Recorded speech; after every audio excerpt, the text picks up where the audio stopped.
এখন আছি ফরিদপুরের হেলিপোর্ট বাজারে। এখন আজকে আমরা এই বাজার থেকে জানবো গরুর মাংসের দাম সম্পর্কে। এখন আমার সাথে আছে এই যে আব্দুল কাকা, তার দোকানের মাংস। কাকা, আজকে মাংস কত করে বিক্রি করতেছেন? কত? 700 টাকা। আচ্ছা, যেই মাংসই নিক 700 টাকা কেজি, এর নিচে তো বিক্রি করতেছেন না? আচ্ছা আচ্ছা, তার মানে মাংস 700 করে তো অনেক দিন ধরেই আছে এরকম, তাই না? একইভাবে আছে, খুব বেশি বাড়তেছেও না আর কমতেছেও না। গরুর বাজারে একই আছে। গরুর বাজারে একই আছে।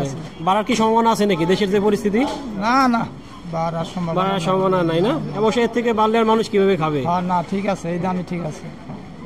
গরু সস্তা, আমরা আরো সস্তা বেশি, অসুবিধা কি? হ্যাঁ, সস্তা হবে, আপনাদের বেচা কত বেশি বাড়বে? ভালো বেশি, আপনি 1 কেজি জায়গা 2 কেজি নেবেন। অবশ্যই অবশ্যই। আমরা আলমগীর ভাই, আজকে গোশ কত করে বিক্রি করতেছেন?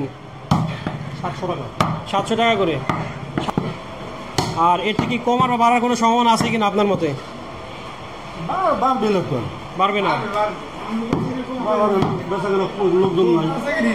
বেচা কিনি নাই। তার মানে কি দেশের যে অস্থিতিশীল অবস্থা, তা আপনাদের বেচা কিনে প্রভাব ফেলছে? আচ্ছা, তার মানে কোরবানির জন্য এখন বেচা কেনা একটু কম।